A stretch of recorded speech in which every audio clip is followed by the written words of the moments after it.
Universal human values unit 5 की video में आपका स्वागत है। इस वीडियो के अंदर ये सारे टॉपिक्स हैं जिनको हम लोग कवर करने की कोशिश करेंगे ईजिली और अच्छे तरीके से। Natural acceptance of human values. Natural acceptance के बारे में हमने पहले ही समझ रखा है। जो नेचुरल एक्सेप्टेंस मेथड होता है वो डीप एक्सप्लोरेशन को इन्वॉल्व करता है। वहीं यहाँ पे एक्सप्लेन किया गया है कि जो ह्यूमन की वैल्यूज होती हैं, जो बेसिक वैल्यूज हैं, हम लोग एग्जाम्पल में समझेंगे, वो सभी के अंदर प्रेजेंट होती हैं। ये जो वैल्यूज होती हैं वो डीप सेल्फ एक्सप्लोरेशन या फिर खुद के अंदर डीप डाइव करके हम लोग समझते हैं कि जो वैल्यूज हम लोगों ने खुद के लिए डेवलप किए हैं कि ह्यूमन को ये करना चाहिए, ये नहीं करना चाहिए, ये सही है, ये गलत है, वो रैंडमली नहीं आए हैं। उनके लिए हमने डीप एग्जामिन किया है खुद को, तब पता चला कि नहीं, ये सारी चीज़ें सही हैं, ये रास्ता सही है, ये रास्ता गलत है। और ये जो वैल्यूज हैं वो सभी ह्यूमन के अंदर एग्जिस्ट करती हैं। जैसे एक एग्जाम्पल के थ्रू, जो भी कोई भी होगा एज ए ह्यूमन, या फिर हम लोग किसी की बात करें तो वो जो सच होगा उसको झूठ के ऊपर ज़्यादा प्रायोरिटी देगा, वरीयता देगा। यहाँ पे वहीं एक डायग्राम बनाया गया है। ये डायग्राम आप एग्जाम में बना सकते हैं कि जो सेल्फ है वो कंटिन्यूअसली एक्सप्लोर करता है डिफरेंट तरीके की यूनिवर्सल ह्यूमन वैल्यूज़ को, और उसको अपने अंदर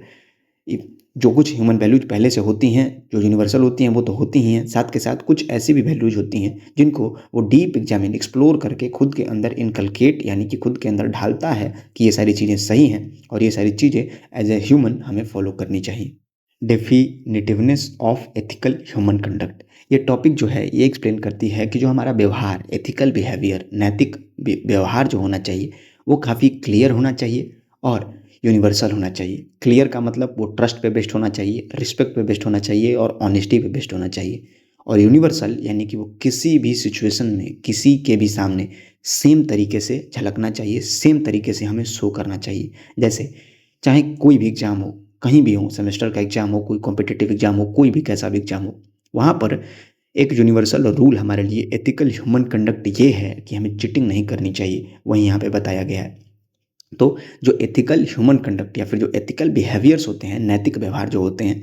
उसके लिए सबसे इंपॉर्टेंट होती है राइट अंडरस्टैंडिंग। साथ के साथ जो डेफिनेट वैल्यूज होती हैं, इन दोनों को जब हम लोग डेवलप करते हैं तो हमें ethical behaviour as a by product मिलता है। ये वाला टॉपिक काफ़ी ज़्यादा इंपॉर्टेंट है, बेसिस फॉर ह्यूमनिस्टिक एजुकेशन। इसका सिंपल मतलब ये होता है कि जो एजुकेशन होनी चाहिए वो, इसको अगर ऐसे बोलें तो विद्या और अविद्या, ये दो चीज़ें सबसे इम्पोर्टेंट ह्यूमन लाइफ के अंदर होती हैं। यानी उसके लिए सबसे ज़रूरी चीज़ ये समझना होता है कि जितना मायने टेक्निकल स्किल्स रखती हैं उतना ही मायने नॉन टेक्निकल स्किल्स रखती हैं। चाहे वो किसी भी टर्म में हो, किसी लाइफ के लिए हम बात करें, जॉब के लिए बात करें, और लाइफ के अंदर स्टूडेंट भी आते हैं, उनके लिए, टीचर के लिए, सब के लिए। यानी सबसे इम्पोर्टेंट क्या है कि जब हम जितने भी फॉर्म्स ऑफ एजुकेशन हमारे लिए हैं, जैसे डिसिप्लिन आ गया एक के अंदर, फिर नॉन टेक्निकल के अंदर ये आता है, टेक्निकल के अंदर आता है कि हम अपने सब्जेक्ट्स की नॉलेज कितनी रखते हैं। तो जब इन दोनों चीज़ों को हम अपने अंदर डेवलप करते हैं तो हमारे लिए बेहतर अंडरस्टैंडिंग और बिहेवियर अपना डेवलप कर पाना काफ़ी आसान हो जाता है, और वो टाइम के साथ डेवलप हो भी जाता है। जैसे अगर एक टीचर की हम बात करें तो टीचर के लिए सबसे इम्पोर्टेंट ये नहीं है कि वो हमें सब्जेक्ट पढ़ा करके चला जाता है, सब उससे भी ज़्यादा मायने ये रखता है कि वो हमें ऑनेस्टी सिखाए, डिसिप्लिन सिखाए, कंसिस्टेंसी सिखाए, साथ के साथ ये सिखाए कि हमें खुद को किस प्रकार से देखना है, किस प्रकार से अपने आप को ऑब्जर्व करना है, टेस्ट करना है, एक्सप्लोर करना है, ये सारी चीज़ें। तो ये दोनों चीज़ें जब पढ़ाई जाएंगी, बताई जाएंगी, तभी जाकर के एक ह्यूमन जो होगा वो किसी भी इन्वायरमेंट के अंदर खुद को बेहतर पाएगा और स्टेबल पाएगा। तो जो ट्रू एजुकेशन है उसका मीनिंग ये है कि जो वैल्यूज यानी कि जो कैरेक्टर के लिए जो चीज़ें सीखनी चाहिए वो तो बताई ही जाए, साथ के साथ स्किल्स जिसकी वजह से वो कंपटीशन के अंदर कॉम्पिटेंस को डेवलप कर पाए। यानी कॉम्पिटेंस मतलब एबिलिटी टू कम्पीट बोल सकते हैं, वो कम्पीट कर सके। तो एक प्रॉपर इंडिविजुअल वही है जिसके पास टेक्निकल स्किल्स तो हैं ही, साथ के साथ वैल्यूज यानी कि कैरेक्टर किस तरीके से वो अपना डेवलप करे, दोनों चीज़ें हों, और दोनों चीज़ों का जब इंटरसेक्शन होता है तो हमें एक बेहतर एजुकेशन का फॉर्म मिलता है। इसी को बोलते हैं ह्यूमनिस्टिक एजुकेशन का एक बेसिस। ये भी टॉपिक काफ़ी ज़्यादा अच्छी है। Humanistic constitution and universal order ये बताता है कि जो ह्यूमंस के लिए जो सिस्टम बनाए जाएंगे उनके स्टेट के अंदर, ये बोले तो नेशन के अंदर, या फिर ग्रुप ऑफ नेशंस के अंदर, तो वो जो सिस्टम होने चाहिए जो बनाए गए हैं वो क्या हों, ह्यूमन वैल्यूज पर बेस्ड हों। जो ह्यूमन वैल्यूज हों, जैसे कि हमें बेहतर तरीके से ट्रूथ पर ज़्यादा हमें फोकस करना है, या फिर बेसिकली एज एन इंडिविजुअल सबके डेवलपमेंट के बारे में सोचना है, ये सारी चीज़ें। तो जब ये होगा, एक बेहतर कॉन्स्टिट्यूशन जब ह्यूमनिस्टिक होगा, तो वो इंश्योर करता है जस्टिस यानी कि सबको न्याय मिलेगा, इक्वालिटी यानी समानता, और म्यूचुअल हैप्पीनेस यानी हर एक लोग जो भी इस कंट्री के अंदर, नेशन के अंदर, या फिर ग्रुप ऑफ नेशंस बोल सकते हैं, या फिर पूरे के पूरे कॉन्टिनेंट के ऊपर लोग रह रहे हैं, वो काफ़ी ज़्यादा हैप्पी रहें, इस चीज़ को लेकर के टेंशन में ना रहें कि उनके रूल को आज छीना जा सकता है, उनके साथ ये किया जा सकता है, ये सारी चीज़ें। तो इसकी वजह से क्या होता है कि जब ह्यूमनिस्टिक कॉन्स्टिट्यूशन और यूनिवर्सल ऑर्डर इस्टेब्लिश होते हैं तो इसकी वजह से पूरे के पूरे इन्वायरमेंट में कोई भी हो, चाहे एनिमल हो, प्लांट्स हो, ह्यूमंस हो, सबकी वेलबींग के बारे में देखा जाता है और ये पाया जाता है कि यस, सभी लोग अच्छे तरीके से म्यूचुअली फुलफिल्ड हैं एक दूसरे के कंपैरिजन में अगर देखें तो जो ये पॉलिसीज होती हैं वो सिटीजन्स को तो बेनिफिट करते ही हैं, साथ के साथ इन्वायरमेंट को भी बेनिफिट करती हैं। यही एक यूनिवर्सल सिस्टम है, यानी कि किसी को नुकसान ना पहुंचे। तो जो सीढ़ी दर सीढ़ी है उसके अंदर सबसे पहले ये आती है कि ह्यूमन वैल्यूज को अंडरस्टैंड करना है। जब हम इसको अंडरस्टैंड करेंगे, ये जो बेसिस फॉर्म करेंगे वो ह्यूमनिस्टिक कॉन्स्टिट्यूशन के लिए फॉर्म करेंगे, और जब ह्यूमनिस्टिक कॉन्स्टिट्यूशन जो है वो बेस फॉर्म करती है यूनिवर्सल ह्यूमन ऑर्डर के लिए।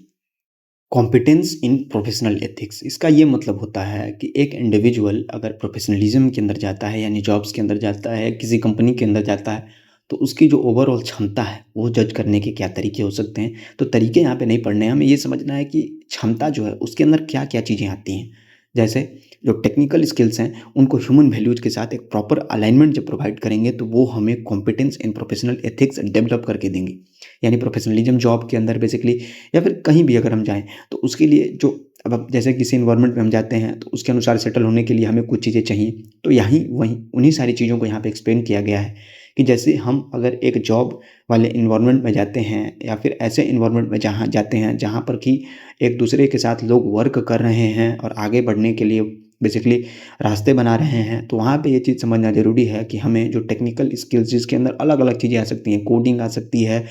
जो भी सारी चीज़ें, अगर एक जॉब की बात करें तो उसके अंदर ये टेक्निकल स्किल्स और ज़्यादा बेहतर फिट होंगे। तो जो टेक्निकल स्किल्स हों वो ह्यूमन वैल्यूज जिसके बारे में हमने पहले ही पढ़ा, उनके साथ एक प्रॉपर्ली अलाइंड हो। यानी किसी को ज़्यादा काम करने के लिए फोर्स ना किया जाए, किसी को ऐसे इनइक्वालिटी ना देखी जाए कि कोई ज़्यादा काम कर रहा है, कोई कम काम कर रहा है, ये सारी चीज़ें। तो जो डेली प्रोफेशन है, जो हमारा डेली का वर्क है, चाहे वो स्टूडेंट हो, टीचर हो, या फिर एम्प्लॉय हो, कोई भी उसको अपने सारे एक्शंस रिस्पॉन्सिबली लेने हैं। जिसकी वजह से होगा क्या कि जब वो एक्शंस को रिस्पॉन्सिबली हम लेंगे तो हम एक यूनिवर्सल हार्मनी, किसके अंदर हमने पहले तो पढ़ा, नेचर वगैरह के बारे में पढ़ा, जिसके लिए यूनिवर्सल सिस्टम्स हमने बनाए। एज एन इंडिविजुअल जब हम रिस्पॉन्सिबली एक्ट करेंगे अपने इन्वायरमेंट के अंदर, जिसके अंदर हम अपने डेली एक्टिविटीज़ को परफॉर्म करते हैं, तो हम ये पाएंगे कि हमारे जो वर्क है, जो वर्क हमने चूज किया है, उसके अंदर हमें एक यूनिवर्सल हार्मनी देखने को मिल रही है। तो जैसे एक ऑडिटर है, वो अगर ये इस चीज़ को रिफ्यूज करे कि फाइनेंशियल फ्रॉड देखने को मिला है, तो वो अपने काम को सही से नहीं कर रहा है। वो अपने ह्यूमन वैल्यूज के साथ क्या कर रहा है, मक्कारी कर रहा है, यानी कि उनको हाइड करने की कोशिश कर रहा है। तो जो प्रोफेशनल कॉम्पिटेंस है, मतलब अगर हमें क्षमता डेवलप करना है प्रोफेशनलिज्म के अंदर, जैसे हम स्टूडेंट हैं तो स्टूडेंट के लिए क्या होगा, सबसे पहले जो भी एकेडमिक स्किल्स हैं उसको वो मास्टर करे। एकेडमिक स्किल्स के अंदर एक्स्ट्रा करिकुलर एक्टिविटीज़ भी आती हैं, या फिर जो भी सारे एकेडमिक नॉलेज वो गेन करता है, वो साथ के साथ वैल्यूज यानी कि ट्रूथ, ऑनेस्टी और यूनिवर्सल हार्मनी के लिए उसको कंसिस्टेंटली वर्क करना चाहिए। तभी जाकर के प्रोफेशनल कॉम्पिटेंस के अंदर हम ये पाएंगे कि एज एन इंडिविजुअल हम लोग आगे बढ़ पा रहे हैं। ये भी काफ़ी इंपॉर्टेंट टॉपिक है कि जो ह्यूमन वेलफेयर के लिए सोचें तो कैसे सोचें, अगर हमारे पास कुछ कैपेबिलिटी है, कुछ क्षमता है, तो उसके बेसिस पर। जैसे अगर हम एक स्टूडेंट हैं तो हम अपने नॉलेज का यूज कर सकते हैं सोसाइटी को डायरेक्टली बेनिफिट करने के लिए, बजाय कि उसको नुकसान पहुंचाने के। जैसे हम क्या कर सकते हैं कि अपने प्रॉफिट पर, अगर हम एक एज एन एम्प्लॉय किसी कंपनी के अंदर काम कर रहे हैं, तो हमारे लिए सबसे इंपॉर्टेंट क्या होगा कि पब्लिक वेलफेयर की बात हम ज़्यादा सोचें, न कि कंपनी के प्रॉफिट की। पता चले कंपनी करोड़ों कमा रही है और लोगों के पास 10 रुपये भी नहीं है, तो ये प्रॉब्लम सबसे बड़ी चीज़ है। ऐसे काम करना चाहिए जिसकी वजह से चाहे वो नेचर के किसी भी एलिमेंट्स हों, चाहे वो ह्यूमन्स हो, एनिमल्स हो, प्लांट हो, किसी को भी नुकसान न पहुंचे। जिसकी वजह से एक ह्यूमन ऑर्डर जो होगा वो क्या होगा, एक सस्टेनेबल ह्यूमन ऑर्डर के रूप में हमें डेवलप या फिर बेसिकली बड़ा होकर के मिलेगा, जिसके अंदर जो ह्यूमन्स हैं वो काफ़ी ज़्यादा सस्टेनेबल रूप से अपने आप को डेवलप फॉस्टर कर पाएंगे उस एनवायरनमेंट के अंदर। जैसे अगर पब्लिक ब्रिजेज डिजाइन करनी है तो सबसे इम्पोर्टेंट क्या है कि जो ब्रिजेज डिजाइन हो वो बेहतर तरीके से डिजाइन हो। तो इंजीनियर यहाँ पर एक एम्प्लॉय है जो कि अपने नॉलेज का यूज कर रहा है पब्लिक को वेलफेयर यानी उनके इम्प्रूवमेंट, उनके लाइफस्टाइल के इम्प्रूवमेंट के लिए। तो लाइफस्टाइल के इम्प्रूवमेंट के लिए उसे अच्छा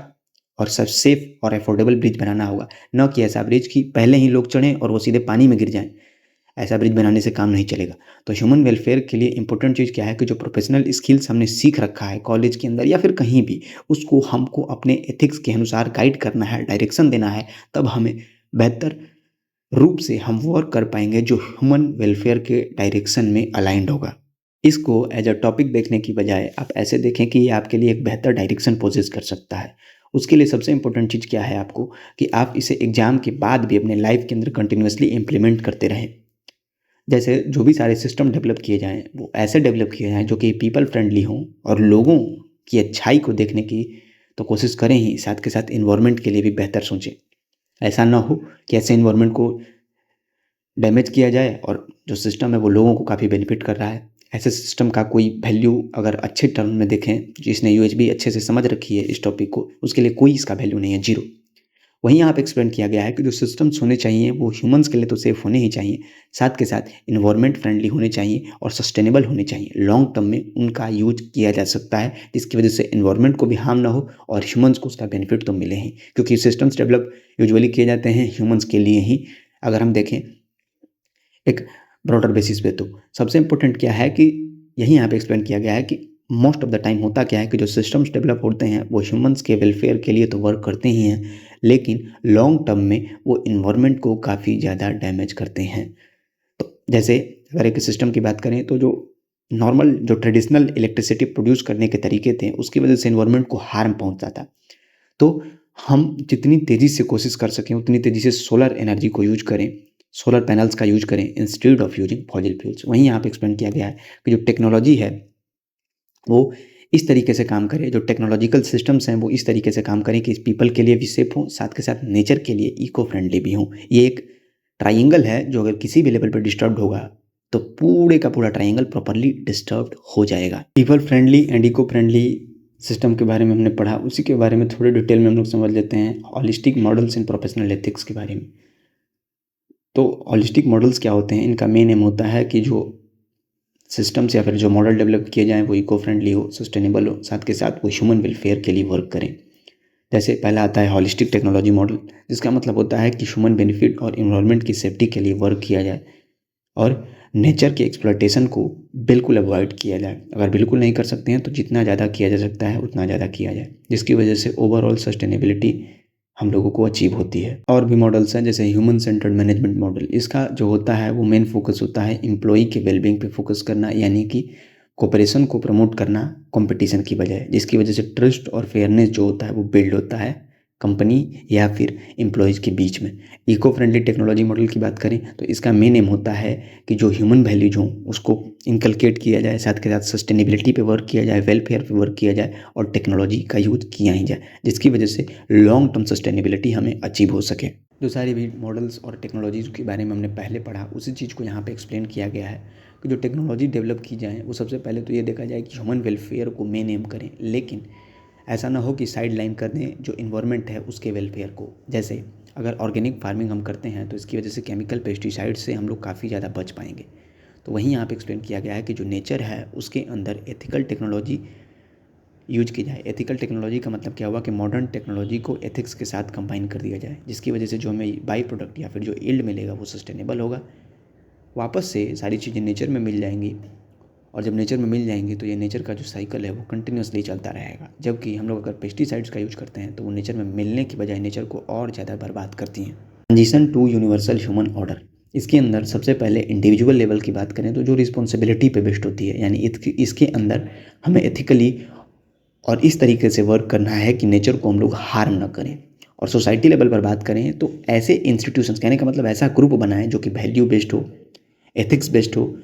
रिस्पॉन्सिबिलिटी वो भी लें लेकिन एक ब्रॉडर सेंस पे रिस्पॉन्सिबिलिटी लें कि हमें एनवायरनमेंट को गंदा नहीं करना है। ये सारी चीज़ें जब दो लेवल पे हम लोग इंश्योर करेंगे, यानी इंडिविजुअल लेवल और सोसाइटी लेवल पे हम ये इंश्योर करेंगे कि हमने एथिक्स को डेवलप कर लिया है, कोऑपरेशन को डेवलप कर लिया है, कॉम्पिटेंस को प्रॉपर तरीके से डेवलप कर दिया है, लोगों को समझा दिया है कि उनके एथिक्स क्या है, रूल्स क्या हैं, वैल्यूज़ क्या हैं, तो हम ये पाएंगे कि हमें यूनिवर्सल ह्यूमन ऑर्डर की तरफ शिफ्ट करना ईजीनेस महसूस होगा। जैसे जो इंडिविजुअल अगर कोशिश करते हैं कि इन्वायरमेंट को हार्म नहीं करना है तो इसकी वजह से पूरे के पूरे सोसाइटी लेवल पर बड़ा चेंज देखने को मिलेगा, क्योंकि एक इंडिविजुअल जब कुछ एक्शन लेगा तो बाकी सारे इंडिविजुअल को भी समझ आएगा कि नहीं, नेचर को हार्म करना है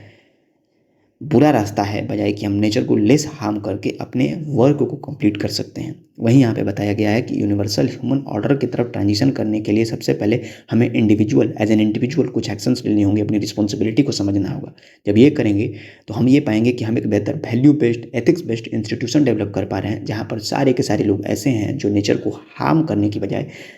और नेचर को ही नहीं, बेसिकली ह्यूमन वेलफेयर के लिए भी वो कंटिन्यूसली वर्क कर रहे हैं। जब इस रास्ते को हम फॉलो करेंगे तो हम ये पाएंगे कि यूनिवर्सल ह्यूमन ऑर्डर की तरफ ट्रांजिशन हमारा सिंपल, ईजी और काफ़ी सिंपल, मतलब